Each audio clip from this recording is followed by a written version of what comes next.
বাংলাদেশের আগামী দিনের দ্বিপাক্ষিক সম্পর্ক কূটনৈতিকভাবে কোন দিকে যাবে, কতদূর যাবে এবং সেটা কতটা সম্মানজনক হবে সেইটা প্রমাণ করবার দায়িত্ব শতভাগ ভারতের। কারণ বাংলাদেশ ইতিমধ্যে এটা প্রমাণ করেছে যে আমরা সকল সম্মতিমূলক প্রোটোকল মেনে চলছি। আমরা সরকারের সমালোচনা করছি। একজন বিরোধী দলীয় এমপি ব্যারিস্টার আরমান সীমান্ত হত্যা পুশিন নিয়ে আলোচনা করবার জন্য সংসদের কার্যবিধির 147 বিধিতে নোটিশ দিয়েছে। নোটিশটা গ্রহণ করেছে সংসদ, গ্রহণ করে লাস্ট মোমেন্টে আলোচনা সাসপেন্ড করে দিয়েছে। বাংলাদেশ সরকারের এই দুষ্টামি বন্ধ হওয়া দরকার। আপনাদের লজ্জা হওয়া দরকার।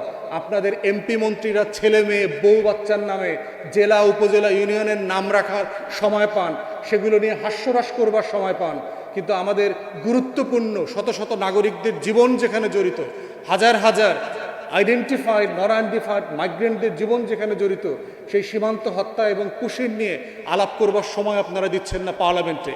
স্বাধীন বাংলাদেশে তার প্রতিবেশীদের সাথে সম্পর্কটা সবসময় আমাদের জন্য একটা কষ্টকর এবং একটা লম্বা সময় অপমানজনক ছিল, এবং এই সম্পর্কটাকে উন্নত করবার জন্য বাংলাদেশ পক্ষে আসলে আমরা যথেষ্ট চেষ্টা করেছি। আমাদের সব সরকারি দাবি দাওয়া মানা এবং চুক্তি মোতাবেক ভারতের অথবা মিয়ানমারের স্বার্থ সার্বভৌমত্ব রক্ষা করবার ব্যাপারে কখনোই পিছপা হন নাই, এবং সবসময় চেষ্টা করেছেন সর্বোচ্চ করে কিভাবে এই প্রতিবেশী সুলভ সম্পর্কটাকে এগিয়ে নিয়ে যাওয়া যায়। কিন্তু দুঃখজনকভাবে আমরা দেখেছি যে ভারত এই সম্পর্কটাকে কখনোই সম্মানজনকভাবে ডিল করতে চায় নাই। রাষ্ট্রের সাথে রাষ্ট্রের সম্পর্ক, জনগণের সাথে জনগণের সম্পর্কের বদলে আমরা গত 5.5 দশক ধরে দেখেছি কিভাবে শেখ পরিবারের সাথে সম্পর্ক তৈরি করা যায়, আওয়ামী লীগের সাথে সম্পর্ক তৈরি করা যায়, এবং এই সম্পর্কটা কখনোই তারা রাষ্ট্রিক হতে দেয় নাই। এবং যদি এমন হতো যে আওয়ামী লীগের সাথে সম্পর্ক তৈরি করে হলেও আমাদের দ্বিপাক্ষিক ইস্যুগুলোর সমাধান করতে পেরেছে অথবা আমাদের জাতীয় স্বার্থ সংরক্ষণ করা গেছে, তেমনটাও হয় নাই। আওয়ামী লীগ জাতীয় পার্টি মিলে এই ভারতীয় একাদশ গত 5.5 দশক ধরে সবচেয়ে বেশি সময় ক্ষমতায় ছিলেন। যদি এমনটাই ধরে নেওয়া হতো যে তারা ভারত বিরোধী ছিলেন না, কিন্তু বাংলাদেশের জাতীয় স্বার্থ সফলভাবে সংরক্ষণ করতে পেরেছেন, তাহলে এই অভিযোগগুলো বারবার আসতো না গণমাধ্যমে এবং জাতীয় পর্যায়ে। কিন্তু আমরা দেখেছি যে এই ভারতীয় একাদশ ক্ষমতায় থাকার পরেও আমাদের যে দ্বিপাক্ষিক বিষয়গুলো আছে, ইস্যুগুলো আছে, সেগুলোর কোনোটাই সম্মানজনক কোনো সমাধানের পথে যায় নাই। এবং না যাওয়ার কারণে যেটা হয়েছে, বরাবরই 1-2 দিন পর, 1-2 সপ্তাহ পরপরই এই ইস্যুগুলো আবার সামনে আসে, সারফেসে আসে এবং দ্বিপাক্ষিক সম্পর্কটাকে আবার টানাপোড়েনের দিকে নিয়ে যায়। বলা হয়েছিল যে যেহেতু গণ অভ্যুত্থান হয়েছে, হাসিনাকে পদচ্যুত করে পালিয়ে যেতে বাধ্য করা হয়েছে, আওয়ামী লীগের সরকারের পতন হয়েছে, ভারতের স্বার্থ ক্ষুণ্ণ হয়েছে, তাই অন্তর্বর্তীকালীন সরকারের সময় ভারত এই সম্পর্কটাকে কোনোভাবে অ্যামেন্ড করবার চেষ্টা করে নাই। তারা বারবার বলেছে নির্বাচিত সরকার যদি আসে, নির্বাচনের পরে তারা সব কিছু ঠিক করে নেবে। নির্বাচিত সরকার আসবার পরেও আমরা দেখতে পাচ্ছি আচার আচরণ খাইসলতে কোনো পরিবর্তন দিল্লির পক্ষ থেকে প্রকাশ করা হচ্ছে না, প্রতীয়মান হচ্ছে না। তার গুরুত্বপূর্ণ জায়গা অনুষঙ্গ হচ্ছে, যেটা সীমান্ত হত্যা এবং পুশিন আকারে আমরা গত কয়েক সপ্তাহ ধরে দেখতে পাচ্ছি। গত 3.5 মাসে নির্বাচিত সরকার আসার পরে প্রায় 22 থেকে 23 জন বাংলাদেশি নাগরিককে নৃশংসভাবে হত্যা করা হয়েছে আমাদের সীমান্তে। তাহলে নির্বাচিত সরকার তো এসেছে, তো বলা হয়েছিল যে সম্পর্ক উন্নয়ন হবে, হয় নাই তো। আপনারা আপনাদের দ্বিপাক্ষিক সম্পর্ক উন্নয়নের অংশ হিসাবে বলেছিলেন যে ভিসা ওপেন করে দেয়া হবে, বাংলাদেশ সরকারও এমনটা কথা বলেছিল, করেন নাই তো। বলা হচ্ছিল দ্বিপাক্ষিক সম্পর্কের ভিত্তিতে সীমান্ত হত্যা কমিয়ে আনা হবে। সম্প্রতি যে আমরা বিডিআর এবং বিএসএফের যে মিটিং দেখলাম দিল্লিতে, এই মিটিংয়ে কোনো যৌথ স্টেটমেন্ট পর্যন্ত দেওয়া হয় নাই। এর মানে হচ্ছে আমাদের তরফ থেকে যে বিষয়গুলো উত্থাপন করা হয়েছিল তার কোনগুলোই সমাধান করা, সম্মানজনকভাবে ডিল করবার চেষ্টা ভারতের পক্ষ থেকে করা হচ্ছে না। তাহলে তেমন একটা বাস্তবতায় যেই সীমান্ত হত্যা গত দশকের পর দশক ধরে চলে আসছে, আমাদের হাজার হাজার নাগরিকদেরকে হত্যা করা হয়েছে, সেটার সমাধান আসলে কোন পথে? ভারত যদি সম্পর্ক এগিয়ে নিয়ে যেতে চায়, ভারতকে বুঝতে হবে যে বাংলাদেশ বদলে গেছে, শেখ হাসিনার আওয়ামী লীগ ফেরত আসবে না। নতজানু পররাষ্ট্রনীতির উপরে ভিত্তি করে আমাদের আর সম্পর্ক চলবে না। এই সম্পর্কের ভিত্তি হতে হবে আমাদের সবার জাতীয় স্বার্থ এবং মর্যাদা, আত্মসম্মান বোধের ভিত্তিতে হতে হবে। সবার স্বার্থ সংরক্ষণ করেই এখানে এই প্রত্যেকটা দ্বিপাক্ষিক ইস্যু সমাধান করবার সুযোগ রয়েছে বলে আমরা মনে করছি। আমরা বিভিন্ন জরিপে দেখেছি যে সীমান্তে গত 5.5 দশকে বিভিন্ন মেয়াদে কয়েক হাজার নাগরিককে হত্যা করা হয়েছে। সলিড কোনো তথ্য নাই। আমরা পররাষ্ট্র এবং আমাদের স্বরাষ্ট্র মন্ত্রণালয়কে আহ্বান করব, আপনারা বিজিবি বিডিআরের মাধ্যমে গত 56 বছরে আমাদের সীমান্ত শহীদদের তালিকা প্রকাশ করবেন, হতাহতদের তালিকা প্রকাশ করবেন, কত ঘটনা ঘটেছে, কার কি পরিমাণ সম্পত্তির হানি হয়েছে, এর প্রত্যেকটার বিস্তারিত তালিকা কালেকটিভলি প্রকাশ করবেন, যেটা আন্তর্জাতিক মহলে আমরা প্রেজেন্ট করতে পারি। 20 থেকে গত 2000 থেকে 2025 এই 25 বছরের একটা ডেটাতে দেখলাম যে 1236 জন নাগরিককে হত্যা করা হয়েছে। আবার 2015 থেকে 2025-এর ভিতরে দেখলাম 300-র উপরে নাগরিককে হত্যা করা হয়েছে। সর্বোচ্চ হত্যাকাণ্ড ঘটেছে বলে বলা হচ্ছে 2019 সালে, এক বছরে 43 জনকে হত্যা করা হয়েছে। গত বছরেও আমাদের প্রায় 34 জন নাগরিককে হত্যা করা হয়েছে। তেমন বাস্তবতায় আমরা সরকারকে অনুরোধ করছি, আহ্বান জানাচ্ছি যে আপনারা অবিলম্বে গত 56 বছরের এই সীমান্ত শহীদ এবং হতাহতদের তালিকা প্রকাশ করেন। জাতিসংঘ থেকে শুরু করে আন্তর্জাতিক মানবাধিকার সংগঠনগুলোকে এই তালিকা পেশ করেন, প্রকাশ করেন, এবং বাংলাদেশে অবস্থিত যত কূটনৈতিক আছে ওনাদেরকে আপনারা সীমান্তে নিয়ে যান, পরিদর্শন করান, দেখেন, ওনাদেরকে দেখান, ওনাদের মাধ্যমে পৃথিবীকে দেখান যে কিভাবে ভারত আন্তর্জাতিক আইন, মানবাধিকার আইন, সীমান্ত আইন প্রত্যেকটাকে ভুলুণ্ঠিত করছে, যেগুলোতে তারা স্বাক্ষর পর্যন্ত করেছে। তাদের স্বাক্ষর করা আন্তর্জাতিক কনভেনশন পর্যন্ত তারা মানছে না। তাহলে সেইটা আমরা আশা করব অবিলম্বে কূটনীতিকদেরকে নিয়ে যান। এবং নোম্যান্স ল্যান্ডে ইতিমধ্যে হাজার হাজার নাগরিককে মধ্যরাতে, গভীর রাতে ঠেলে দেওয়া হচ্ছে, বলা হচ্ছে তারা নাকি আনলফুল মাইগ্রেন্ট, অবৈধ বাংলাদেশি অনুপ্রবেশকারী। কিভাবে ঠিক করলেন? যেই লোকটার কাছে কোনো কাগজ নাই তিনি কি অবৈধ ভারতীয় না অবৈধ বাংলাদেশি, সেটা আপনারা কিভাবে সিদ্ধান্ত নিলেন? সারা দুনিয়াতে আইন আছে, প্রোটোকল আছে। অবৈধ নাগরিকদেরকে কিভাবে চিহ্নিত করতে হয়, চিহ্নিত করে কিভাবে বিদেশে ফেরত পাঠাতে হয়। আমরা যারা লম্বা সময় বাইরে ছিলাম, আমি লন্ডনে নিজে আন্তর্জাতিক আইন, ইমিগ্রেশন, অ্যাসাইলাম প্র্যাকটিস করেছি। আমরা জানি, আমরা নিজেরা হাজার হাজার অবৈধ বাংলাদেশিদেরকে ডিল করেছি। ইউরোপ, আমেরিকাতে যারা আছেন, এখানে প্রোটোকল আছে। ডিটেনশন সেন্টার থেকে ডকুমেন্ট সহকারে অ্যাম্বাসিগুলোকে চিঠি দেওয়া হয় যে এই নাগরিকের এই নাম, এই ঠিকানা, উনি বাংলাদেশের নাগরিক, ইন্টারভিউতে বলেছেন ওনার আইডি, ওনার পাসপোর্টের কপি। আমরা আশা করছি আপনারা দ্রুত তাকে বাংলাদেশে ফেরত নেবার চেষ্টা করবেন। ঘাট ধরে 2টার সময়, রাত 3টার সময় কন্টেইনারে এনে ইউরোপের কোনো দেশ বাংলাদেশি নাগরিকদেরকে সমুদ্র পারে, কর্ণফুলী নদীর পারে ফেলে দিয়ে যায় না, অথবা পটুয়াখালীতে কুয়াকাটার সৈকতে ফেলে দিয়ে যায় না। এটা একটা অসভ্য আচরণ, অভদ্র আচরণ। আমরা বোধ করছি দিল্লির এই অবৈধ এবং অসভ্য আচরণ অবিলম্বে বন্ধ হওয়া দরকার। এইটা কোনো রাষ্ট্রের প্রোটোকল হতে পারে না যে অবৈধ নাগরিক হলেই আপনি করবেন। বাংলাদেশেও তো লক্ষ লক্ষ, হাজার হাজার অবৈধ ভারতীয়রা বাস করছে। কাউকে লাথি দিয়া তো আমরা সীমান্ত পার করায় দিই নেই, কাউকে লাথি দিয়া তো 2:30টার সময় বেনাপোল বন্দরে ফালায় দিয়ে আসি নেই 0 পয়েন্টে।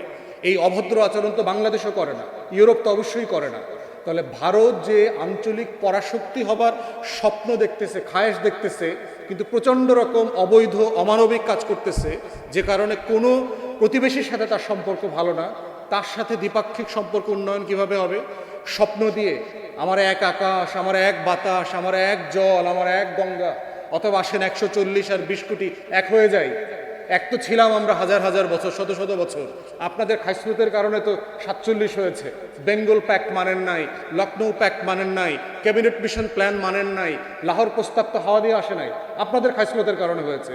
অতএব সেই খাইসলত যদি পরিবর্তন না করেন, ঐতিহাসিক শিক্ষা থেকে যদি আপনারা না বদলান, তাহলে নতুন করে বাংলাদেশের সাথে এই সম্পর্কটা কিভাবে তৈরি হবে?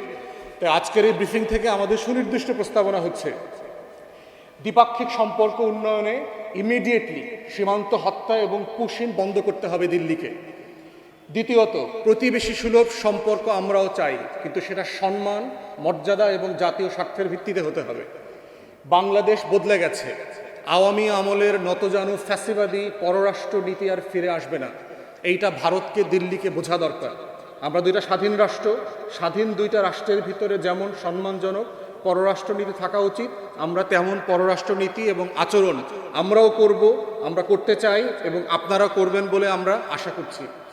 গত 5 দশকে যে হাজার হাজার বাংলাদেশি নাগরিককে হত্যা করা হয়েছে, তাদের ন্যায্য বিচার এবং ক্ষতিপূরণ দিতে হবে দিল্লিকে।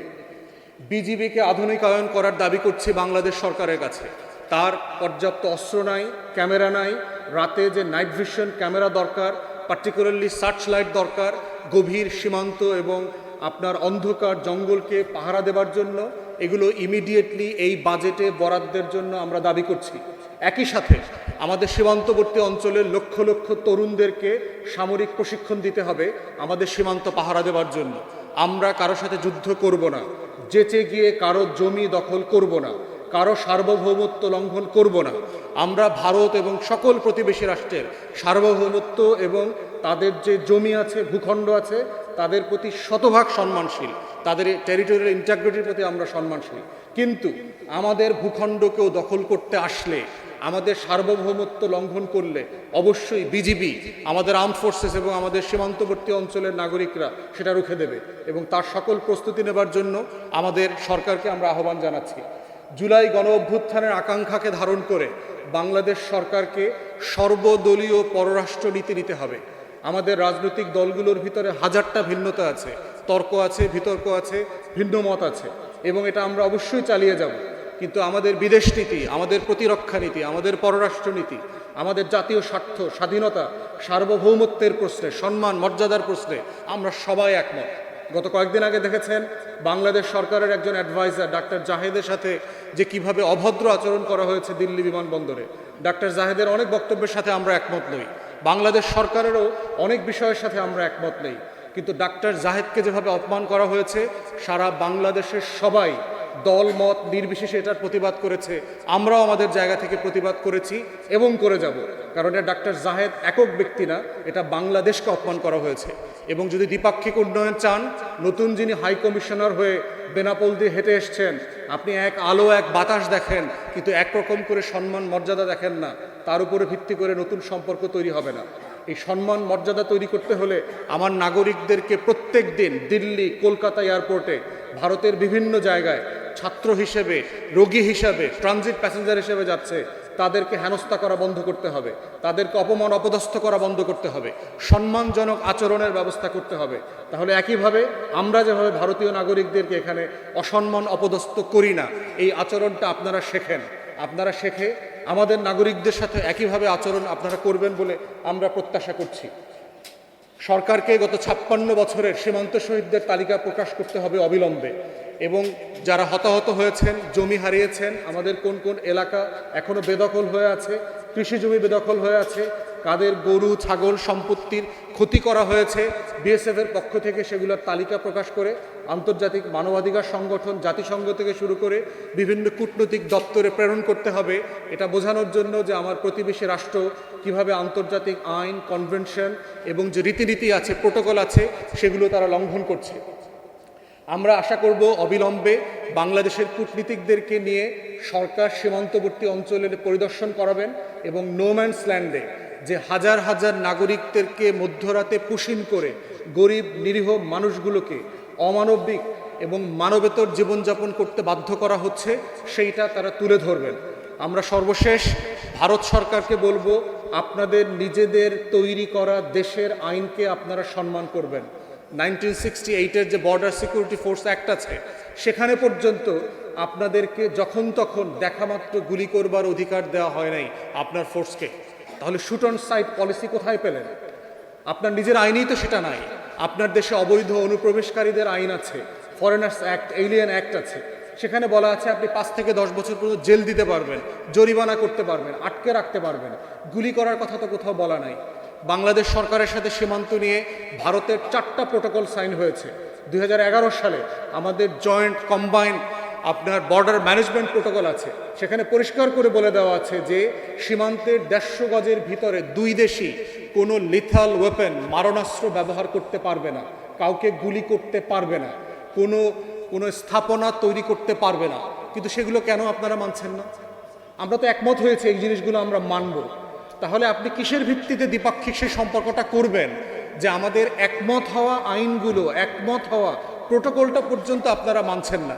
তাহলে আপনি কোথায় আমাকে সম্মান করছেন? আমার রাষ্ট্রকে, আমার জনগণকে আপনি সম্মান করছেন। আমরা সেই সম্মানজনক সম্পর্কটা দেখতে চাই এবং ভারতকে প্রমাণ করতে হবে। বাংলাদেশের আগামী দিনের দ্বিপাক্ষিক সম্পর্ক কূটনৈতিকভাবে কোন দিকে যাবে, কতদূর যাবে এবং সেটা কতটা সম্মানজনক হবে, সেইটা প্রমাণ করবার দায়িত্ব শতভাগ ভারতের। কারণ বাংলাদেশ ইতিমধ্যে এটা প্রমাণ করেছে যে আমরা সকল সম্মতিমূলক প্রোটোকল মেনে চলছি। আমরা সরকারের সমালোচনা করছি। একজন বিরোধী দলীয় এমপি ব্যারিস্টার আরমান সীমান্ত হত্যা পুশিন নিয়ে আলোচনা করবার জন্য সংসদের কার্যবিধির 147 বিধিতে নোটিশ দিয়েছে। নোটিশটা গ্রহণ করেছে সংসদ, গ্রহণ করে লাস্ট মোমেন্টে আলোচনা সাসপেন্ড করে দিয়েছে। বাংলাদেশ সরকারের এই দুষ্টামি বন্ধ হওয়া দরকার। আপনাদের লজ্জা হওয়া দরকার।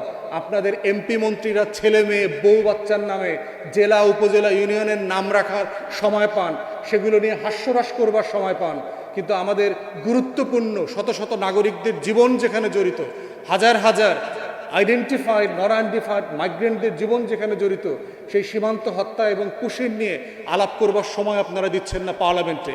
এই পার্লামেন্টকে যদি আপনারা কার্যকর করতে চান, তাহলে এই পার্লামেন্টকে জনতার বিষয় নিয়ে কথা বলবার সুযোগ দিতে হবে। অবিলম্বে সংসদে সর্বদলীয় ঐকমত্যের ভিত্তিতে সীমান্ত হত্যা এবং কুশিন নিয়ে আলোচনা করা দরকার এবং আমাদের নিজস্ব প্রোটোকল তৈরি করা দরকার।